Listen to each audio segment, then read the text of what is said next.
In this magical series, I will be showing you some of my homemade holiday favourites, starting with the roast potato.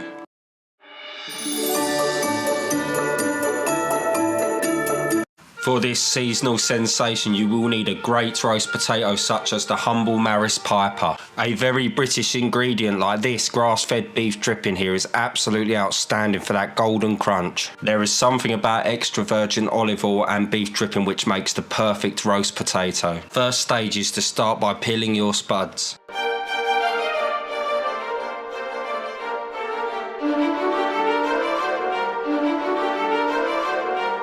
Secondly, cut your potatoes into 4s or quarters. If there is larger potatoes in the pack, I would cut them into 6 pieces.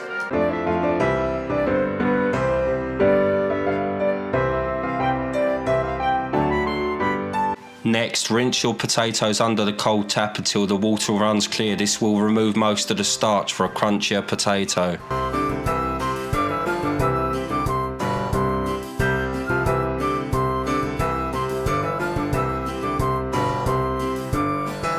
Add a generous pinch of salt to your potatoes to season the water. Turn on the hob and bring to a gentle boil until soft and almost falling apart.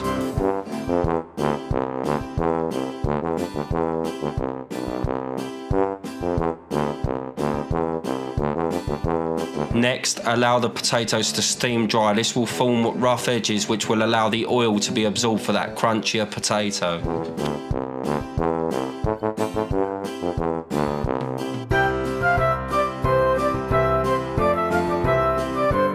I like to help them along with a good shake just to ruffle up those edges even more. Next, add your cooking oils. In this case, I'm using a 50-50 split of beef dripping and extra virgin olive oil. Use as much as you want or as little as you want, but this is Christmas, so you want to use a lot of fat to get that extra golden colour on those potatoes. Preheat the oven to 220 degrees Celsius and let your oil sit in the oven until it becomes very hot, for when you put your potatoes in the oil you want it to sizzle. Make sure you turn the potatoes every 15 minutes to get a golden brown even exterior.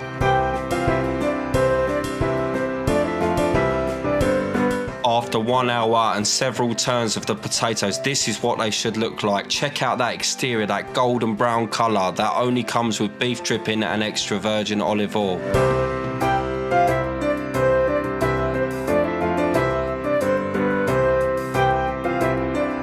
Finally, I like to put them in some kitchen roll just to drain off the excess oil and prepare for serving. And then finally, like Salt Bae, chuck a load of salt over the top so you get a beautiful crunchy salty exterior with a soft fluffy inside. And there are your roast potatoes.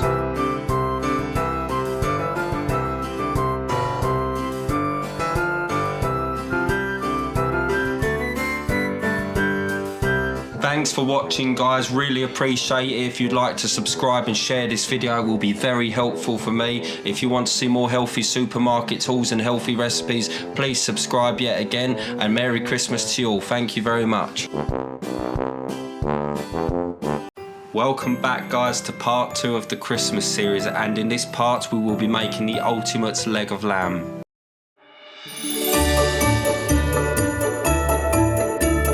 The first stage to creating the ultimate leg of lamb is to use garlic and rosemary in a pestle and mortar and crush them down to release all of the oil so the flavour can be absorbed into the meat.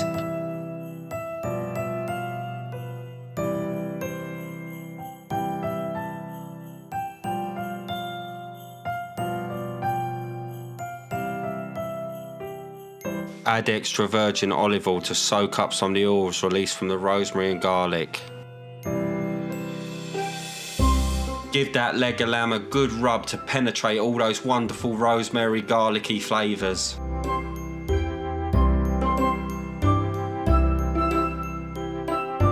Add plenty of coarse salt and lots of ground black pepper to your lamb. You can't really over season it here, so add a good generous amount of salt to maximise the flavour of the final product.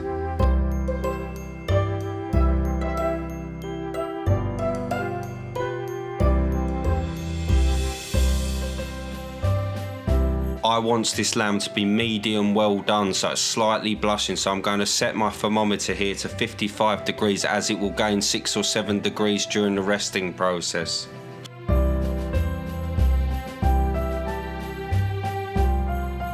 Whack that oven up to 170 degrees Celsius. Let your meat rest for around 20 to 30 minutes minimum. This will keep all the juices inside and give it a beautiful flavour.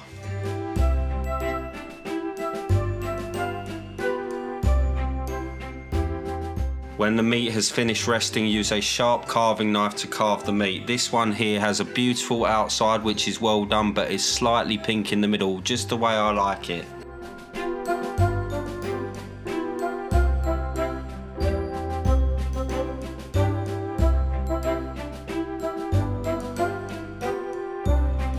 Finally, to finish off, add some nice flake sea salt over the top, and there it is, one of the best lambs you'll ever taste. Lovely and tender and juicy and crispy on the outside, just the way I like it, medium well.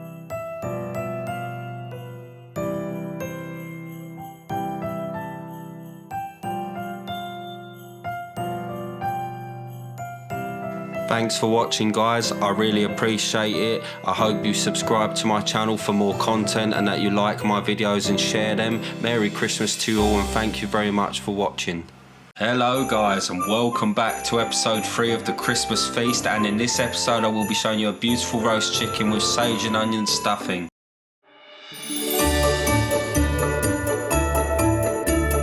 To kick off this magnificent recipe, you will need half of an extra large onion. You will also need some beautiful fresh sage. As well as these ingredients, you will also need some bacon such as pancetta, or if you can't find pancetta, streaky bacon is absolutely fine. Also, you will need some beautiful sausage meat, some good quality sausage meat, or just some pork mince will do the job, guys. Either is fantastic.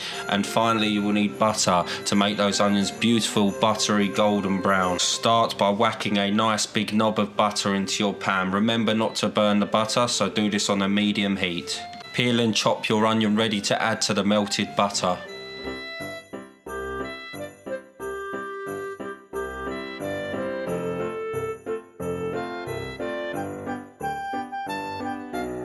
Whack those onions into that beautiful golden melted butter, but don't whack them in like I did all over the place, guys. That's not good.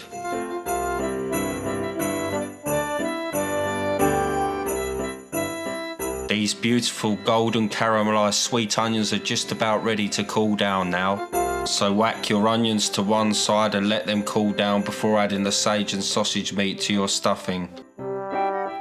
Next, really finely cut your sage so it evenly distributes throughout the whole stuffing, making it beautiful and full of that sagey flavour, which I absolutely love.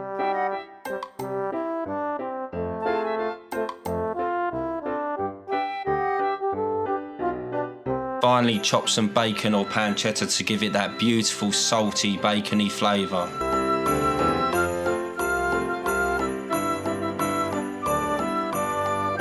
Finally, add it all together and mix it around until perfectly combined.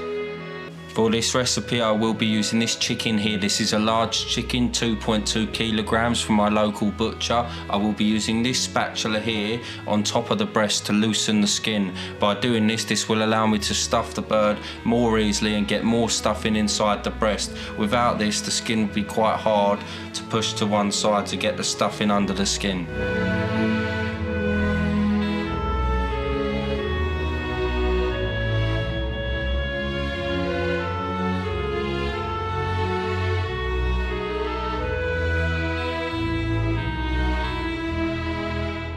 You've seasoned the inside, so make sure you season the outside with plenty of salt and pepper to give it that beautiful crispy crust.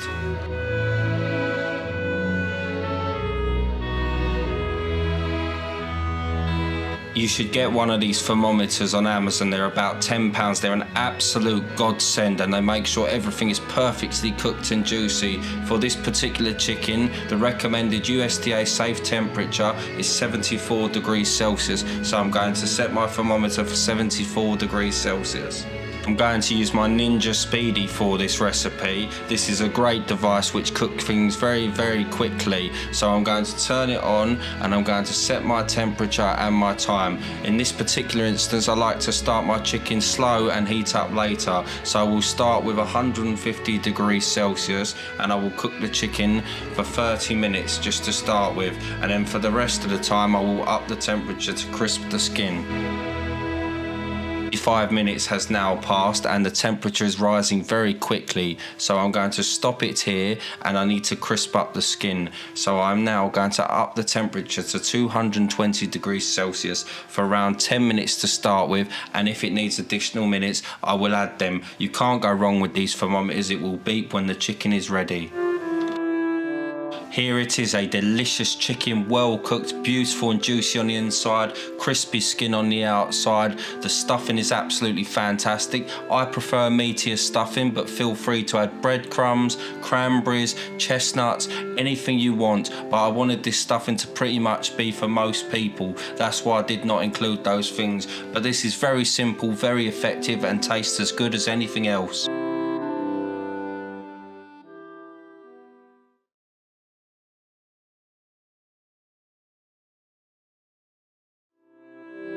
I'd like to thank everyone who's watched the series so far and wish everyone a Merry Christmas. Please, if you like these videos, please subscribe to my channel. It costs nothing. I'm a small channel and this will help me grow significantly. I appreciate all your help. Thank you very much and Merry Christmas. Hello guys and welcome back to episode 4 of the Food Inspector's Christmas Feast, and in this episode we will be doing roasted vegetables and Yorkshire puddings.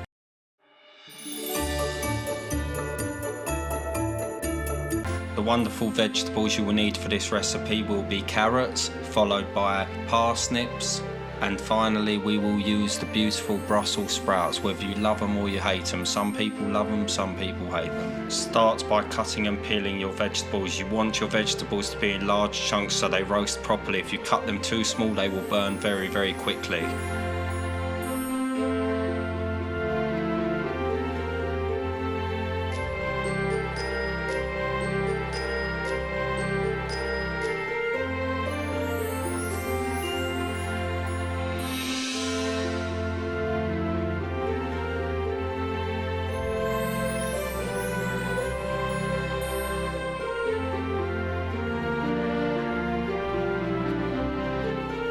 Cut off the bottom part of your Brussels sprouts also. This makes for a much better eating experience.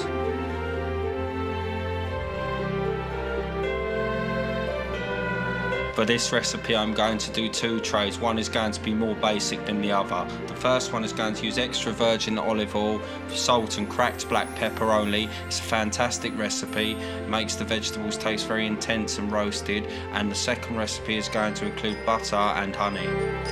We're really going to pimp up this second tray with a big knob of butter, extra virgin olive oil, cracked black pepper, Himalayan pink salt, and we're going to add some honey to give them a sweet and charred outside.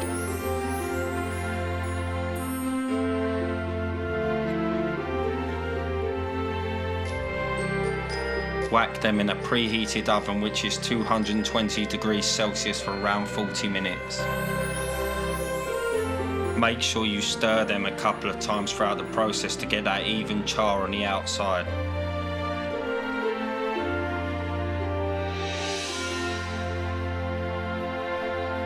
There they are guys, the ultimate roasted vegetables, beautifully charred on the outside and soft and moist in the middle. You should try this recipe at home this Christmas, it won't disappoint.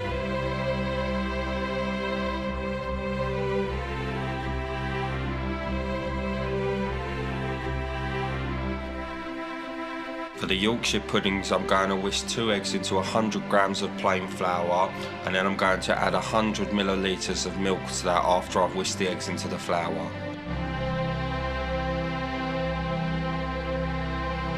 Followed by some salt and pepper. Add a little bit of oil, but I prefer beef dripping. I've added just under a teaspoon here in each cup.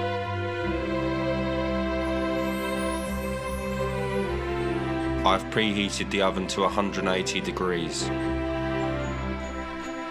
Add your batter to the tray. Remember to heat the oil in the oven for as long as possible, around 20 to 30 minutes, to get it scalding hot. And there they are, guys. Check out these bad boy Yorkshire puddings. Look how good they look.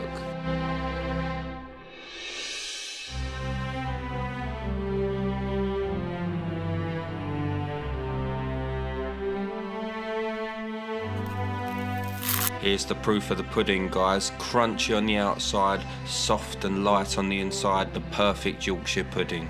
Thanks for watching, guys. Please give the video a like, as this will help me reach a further audience. Please subscribe if you like the content and the channel. I'd like to wish you all a Merry Christmas and a Happy New Year.